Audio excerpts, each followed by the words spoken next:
Pre कक्षा 10 के बच्चों, आज आप 3.3 में हम एक ये सब्स्टिट्यूशन इक्वेशन को सॉल्व कर रहे थे। सब्स्टिट्यूशन विधि से टू वेरिएबल्स इक्वेशन थे, उनको सब्स्टिट्यूशन मेथड से बताए थे। शायद उसमें पहली सवाल हम पूरी कर दिए हैं। आज 3.3 की आप दूसरी सवाल से देखें तो 3.3 की दूसरी सवाल क्या है। दूसरी सवाल है, कह रहा है कि 2x + 3y = 11 एक इक्वेशन दे रखा है। उसके बाद दिया है 2x - 4y = -24। कह रहा आप xy निकालिए। तो xy कैसे निकालते हैं सब्स्टिट्यूशन मेथड में। सबसे पहले पहला इक्वेशन पकड़ते हैं समीकरण 1 से। समीकरण 1 से क्या करते हैं, x की वैल्यू किसी भी हालत में x की वैल्यू ले आए या y की वैल्यू ले आए। 2x = 1 - 3y, ये +3y उधर जाएगा -3y, x = 11 - 3y/2 हो जाएगा। और इस x की वैल्यू को ले जाके समीकरण 2 में रखते हैं। समीकरण 2 में रखेंगे, 2 में x का मान रखने पर, x का मान रखने पर तो समीकरण 2 है 2x - 4y = -24। तो 2 जहाँ x है वहाँ हम वैल्यू पुटअप करें, x - 3y/2 -4y = 24।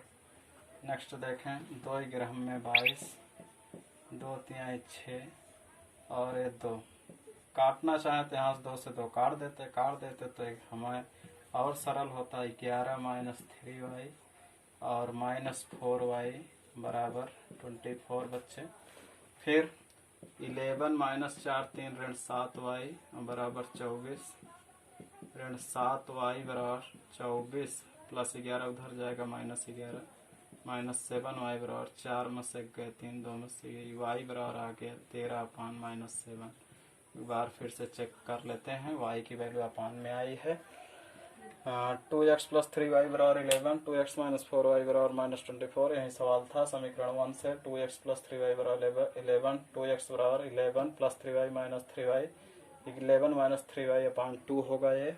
फिर समीकरण 2 में x की वैल्यू ले जाके रखे। समीकरण 2 इतना है तो एक चीज़ यहाँ की है -24 है। 2x की जगह 11 - 3y/2 -4y -24, ये -24 है जब तो जुड़ जाएंगे तो -35 आ जाएगा, माइनस माइनस कट जाएगा और 35/7 में कट जाएगा, 7 5 35, y = 5 आया। और इस y की वैल्यू चाहे फर्स्ट में रखें चाहे सेकंड में रखें तो हमें एक वैल्यू और मिलेगी। समीकरण 1 से 2x + 3y = 11, 2x + 3y की जगह 5, 2x + 5 3 15 = 11, या हो जाएगा 2x = 11 - 15, 2x = 11 15 गए ऋण 4, x = 4/2 कट के आया x = -2। इस तरह से x और y की वैल्यू हमें क्लियर हो गई। कह रहा y = mx + 3 है तो m की वैल्यू बताइए। यदि y = mx + 3 तो m की वैल्यू निकालने के लिए तो x y जो वैल्यू पाए हैं उसको यहाँ पे पुटअप कर दें। 5 -2 + 3, 3 इधर आ जाएगा, +3 इधर आ जाएगा, -3 -2m, 5 में 3 गए तो -2m, या m बराबर बाहर कर लें तो ये -2 इधर आके बटम चलाएगा, 2/-2 2 से 2 कट जाएगा, m = -1 के आ जाएगा। यही इसका आंसर सॉल्यूशन कंप्लीट होगा। आगे देखते हैं हम, नया सवाल एक है, प्लीज नोट इट डाउन।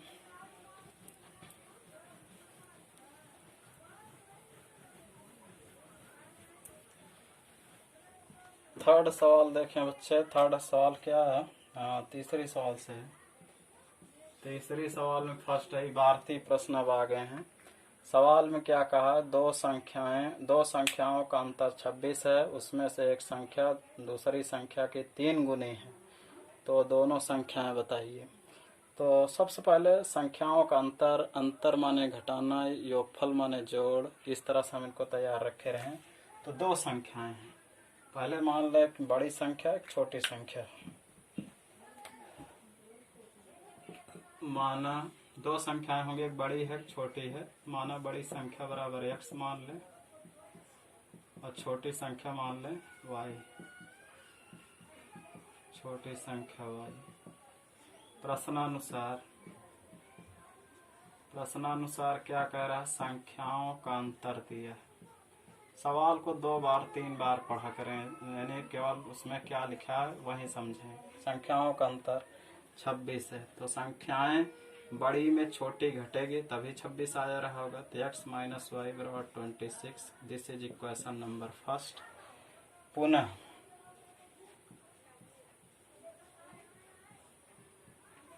पुनः दूसरी कंडीशन क्या कह रहा है, एक संख्या दूसरी संख्या की 3 गुनी है, इसका मतलब बढ़कई होगी। पुनः बड़ी संख्या यानी पहली संख्या दूसरे के 3 गुनी, 3 गुनी यानी 3 गुणे छोटी संख्या, छोटी संख्या की ही तो 3 गुनी होगी बड़ी वाली। तो बड़ी संख्या x है, छोटी y माने है 3 गुणे y, इसको इधर ला लेंगे, x माइनस 3y बराबर 0, इक्वेशन नंबर 2। अब आप क्या करेंगे, सबसे पहले ले जाएंगे समीकरण 1 से, चाहे x की वैल्यू ला लें चाहे y की वैल्यू ला लें, फिर x y की वैल्यू इसको यहाँ ले आके रख लें, फिर हमको किसी एक का मान मिलेगा, एक का मान मिलेगा दूसरे का निकालें। देखते हैं कैसे। समीकरण 1 से x माइनस वाई बराबर 26, यहाँ से हम x निकाल ले रहे हैं, 26 माइनस वाई उधर जाएगा प्लस वाई हो जाएगा। इस मान को ले चलें समीकरण 2 में रख दें। समीकरण 2 में x का मान रखने पर समीकरण 2 है x minus 3y, x minus 3y बराबर 0, x की जगह रख लें 26 प्लस वाई माइनस 3y बराबर 0, 26 y 3y घटेगा तो माइनस 2y बराबर 0, या 2y बराबर माइनस 2y बराबर प्लस 26 उधर जाएगा, माइनस 26 माइनस माइनस कट जाएगा, y बराबर 26/2, 2 13 में 26, तो y बराबर वैल्यू आ गई कितना 13। इस तरह से छोटी संख्या जो मिली है वो 13 मिली है। अब आए बड़ी संख्या देखते हैं क्या है, और इसे संख्याएं लग रहा है बराबर ही होंगी तो दिक्कत हो जाएगी।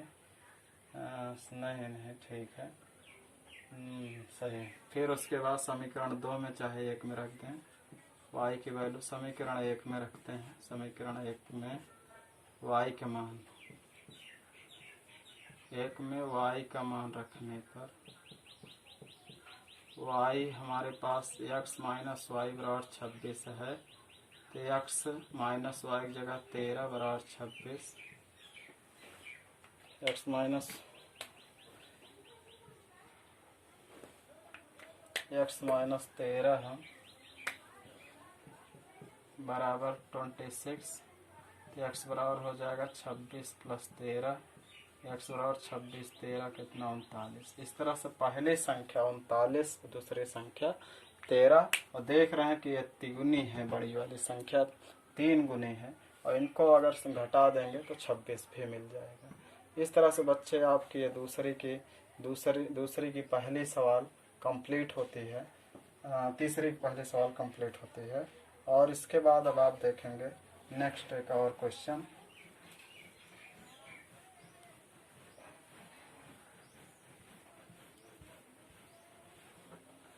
सवाल नंबर 2 देखें, कह रहा कि दो संपूरक कोणों में बड़ा कोण छोटे कोण से 18 डिग्री अधिक है। संपूरक कोण किसको कहते हैं, ऐसे दो कोण जिनका योगफल कितना है 180। ठीक है, ऐसे दो कोण जिनका योगफल 180 है। तो मान ले रहे हैं, माना पहला कोण, कोई नाम ले लें, पहला कोण बराबर 180 डिग्री, और दूसरा कोण कितना है दूसरा कोण या पहला बड़ा कोण कर दें, पहला बड़ा कोण x, दूसरा छोटा कोण कितना है y। चूंकि छोटा बड़ा है तो इस तरह से मान लें, लेकिन दोनों का योगफल प्रश्नानुसार दोनों का योगफल कितना होगा लड़के, चूंकि संपूरक है। प्रश्नानुसार संपूरक कोणों का योगफल एक बनेगा, या यहीं पे इसको प्रश्नानुसार न करें, यहाँ लिखें चूंकि संपूरक, ये तो हमें पता ही है, संपूरक कोणों का योग x प्लस वाई बराबर होता कितना है 180। दिस इज फर्स्ट कम, पहला बना। अब प्रश्नानुसार चलते हैं। प्रश्न क्या कह रहा है, प्रश्न में कह रहा कि बड़ा कोण x छोटे कोण से 18 अधिक है, छोटे कोण से 18 अधिक हो गया। इधर इसको ला लें, इधर x माइनस वाई बराबर 18 होगा, इक्वेशन नंबर 2। अब समीकरण 1 से, समीकरण 1 है x प्लस वाई बराबर 180, यहाँ से x की वैल्यू ला लें 180 माइनस वाई, 180 माइनस वाई, इस वैल्यू को ले चलें समीकरण 2 में रखें। समीकरण 2 में वैल्यू रखेंगे, समीकरण 2 से, समीकरण 2 है x माइनस वाई बराबर 18, जहाँ x है 180 माइनस वाई बराबर 18, 180 माइनस 2y बराबर 18, या माइनस 2y बराबर 18 में 180 घटा दें, 18 में 180 घटा लें, ध्यान देंगे थोड़ा सा।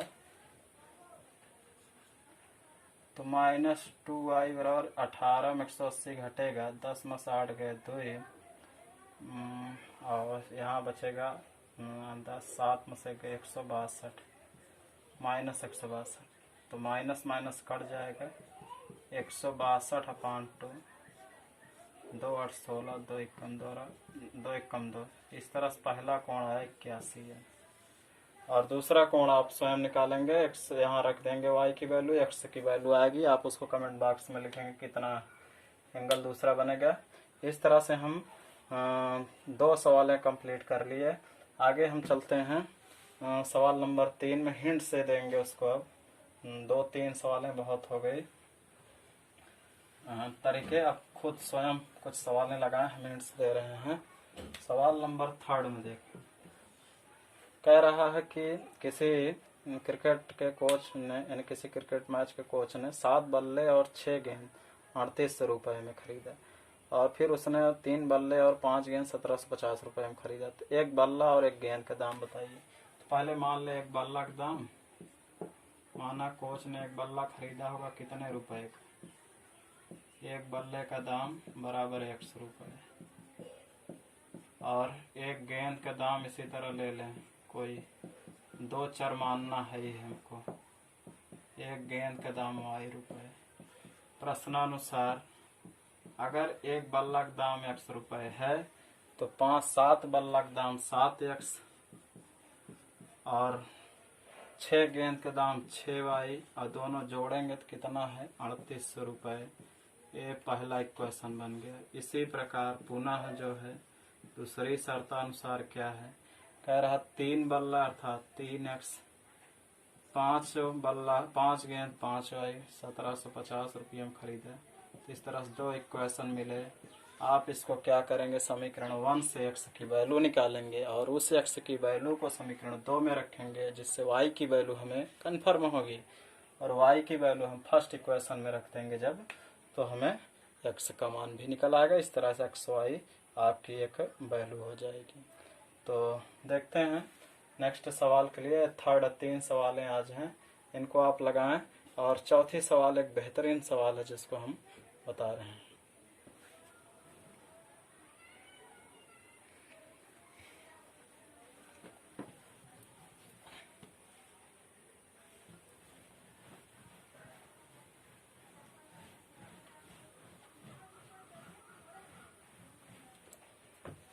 सवाल नंबर चौथी देखें। मामला ये है, एक नगर में टैक्सी के भाड़े में एक नियत भाड़े के अतिरिक्त चली गई दूरी पर भाड़ा सम्मिलित किया जाता है। 10 किलोमीटर दूरी के लिए भाड़ा 105 रुपये और 15 किलोमीटर दूरी के लिए कितना 155 रुपये। तो नियत भाड़ा और प्रति भाड़ा क्या है? देखिए, इस सवाल का मतलब ये है, कभी कभी जैसे होता है कि हमें यहाँ से प्रतापगढ़ जाना है, यानी कि लक्ष्मीगंज से प्रतापगढ़ जाना है, तो उसका किराया 25 रुपये है। लेकिन कभी कभी हम बुक करते हैं तो कहता है 25 रुपये तो लेंगे ही, उसके अलावा बुकिंग का जो है हर किलोमीटर कुछ रुपया बांध देता है कि हम 10 रुपये हर किलोमीटर का लेंगे। तो पता लगेगा 25 दहमा 250, 250 रुपया कुछ और लगेगा। तो 25 और 250 मिला के इस तरह से उसको कितना किराया देना पड़ जाता है? 300 रुपये देना पड़ जाता है। तो वहीं कुछ अतिरिक्त किराया ले रहा है, यानी जो नियत भाड़ा उसके अलावा भी वो कुछ किराया ले रहा है। तो मान ले रहे हैं कि माना नियत भाड़ा जो है, जो कन्फर्म भाड़ा है वो 25 किलोमीटर पूरा, यानी जितने भी किलोमीटर का रहा होगा, और नियत भाड़ा है 100 रुपये। और प्रति किलोमीटर का जो अतिरिक्त भाड़ा है, प्रति किलोमीटर का अतिरिक्त भाड़ा जो लगा रहा है उसको हम थोड़ी देर के लिए इमेजिन कर ले रहे हैं कितना? प्रति किलोमीटर का, यानी हर किलोमीटर का अतिरिक्त भाड़ा। इस सवाल को बच्चे बहुत अच्छे से पढ़ेंगे, नहीं तो ये सवाल क्लियर नहीं होगी। और जिस तरह से मैं बता रहा हूँ आप उसको समझें। नियत भाड़ा 100 रुपये है, यहाँ से प्रतापगढ़ जाना है, 25 रुपये की कन्फर्म भाड़ा है। अब हर किलोमीटर पे कोई बुकिंग करने लगे तो जोड़ेगा हर किलोमीटर का, हम इतना लगाएं तो हमारा लाभ हो, घाटा ना हो। तो उसी तरह से वो नियत भाड़ा 100 लिया, लेकिन उसके अलावा हर किलोमीटर का अतिरिक्त भाड़ा Y रुपये प्रति किलोमीटर, वो जो है प्रति किलोमीटर वो ऐड करने चल रहा है। तो पहले कितने किलोमीटर के लिए किराया बता रहा है? 10 किलोमीटर के लिए। प्रश्नानुसार 10 किलोमीटर के लिए, 10 किलोमीटर के लिए बच्चे क्या होगा? 100 तो लगेगा ही, लेकिन हर यानी कि किलोमीटर पे Y रुपया लगेगा। तो 10 किलोमीटर चले Y धन कितना? तो 10 Y के बराबर, 10 गुणे Y, ये भी जुड़ेगा। 10 Y बराबर कितना बनेगा? कितना रुपए दिया है? 105 रुपये। तो 105 ये इक्वेशन नंबर हमारा बन गया फर्स्ट बच्चे। और फिर उसके बाद कह रहा 15 किलोमीटर का, 15 किलोमीटर का। तो 15 किलोमीटर का किराया के लिए इसी प्रकार 15 किलोमीटर के लिए होगा। तो नियत भाड़ा तो लगना ही है, और हर यानी कि किलोमीटर पे Y रुपया। तो 15 किलोमीटर चलेगा तो Y प्लस Y यानी 15 Y और लगेगा, 15 Y। और टोटल जोड़ने पर कितना बता रहा है वो? 155 रुपये। This is equation number 2। अब हम समझ रहे हैं कि बच्चे इक्वेशन पा गए हैं। एक बार फिर समझें। एक नियत भाड़ा होता है किसी जगह का, जैसे हम बताया कि लक्ष्मीगंज से प्रतापगढ़ जाना 25 रुपये कन्फर्म किराया। लेकिन कभी कभी होता है कोई आदमी जिसको बहुत ज़रूरत होती है, वो कहता है कि भाई हम ही अकेलों के लिए चलिए, हमारा इतना परिवार है, आप ले लीजिए पैसा। तो वहाँ 100 रुपये लगता है, यानी 100 रुपये तो जोड़ेगा ही कि इतना तो किराया इनका बनता है। लेकिन हमारे पास आज हम जो 20-20 सवारी ढो रहे थे, आज इन्हीं को अकेले ढो रहे हैं, तो उसी हिसाब से वो जोड़ लेगा कि हम प्रति किलोमीटर अतिरिक्त जो है इतना पैसा लेंगे तो हमारा लाभ होगा। 105 रुपये जो मैं पहले ले जाता था कमाने के लिए, आज मिल भी जाएगी। तो अतिरिक्त यानी नियत भाड़ा उस आदमी का। उसके बाद एक्स्ट्रा हर किलोमीटर पे कुछ एक्स्ट्रा पैसा लगा रहा है, कुछ एक्स्ट्रा अतिरिक्त किराया ले रहा है। तो Y रुपया ले रहा है, और 10 किलोमीटर अगर आगे चल रहे हो तो 10 से गुना हो जाएगा, 10 Y बराबर 105। इसी तरह 15 जाएगा, 15 Y बराबर 155। अब हम फर्स्ट समीकरण से x की वैल्यू निकाल रहे हैं, और x की वैल्यू ले आके फिर इसमें रख देंगे तो हमें y की वैल्यू मिल जाएगी। तो हम देखते हैं इसको कैसे करते हैं। समीकरण 1 से x प्लस 10y बराबर 105, x बराबर हो जाएगा 105 माइनस 10y, और इस वैल्यू को समीकरण 2 में रख देंगे। इस वैल्यू को हम ले चल रहे हैं समीकरण 2 में रखें। समीकरण 2 में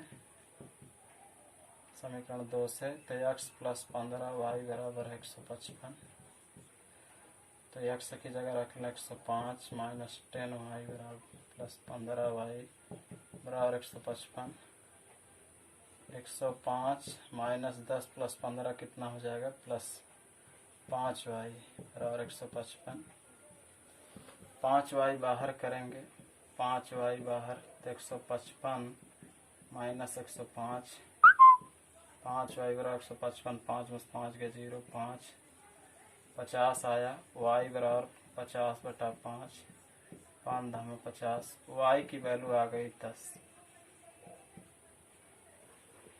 वाई की वैल्यू हमें कितने मिले, वाई की वैल्यू आई 10, ये 50 है। थोड़ा स्केच कम सही चल रहा है आज, इसके लिए माफ़ी चाहता हूँ। वाई बराबर 50।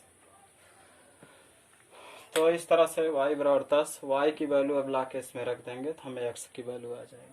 शायद किताब में थोड़ा सा और कहा कि अगर एक व्यक्ति को 25 किलोमीटर यात्रा अगर ऐसे करना हो तो कितना रुपए लगेगा।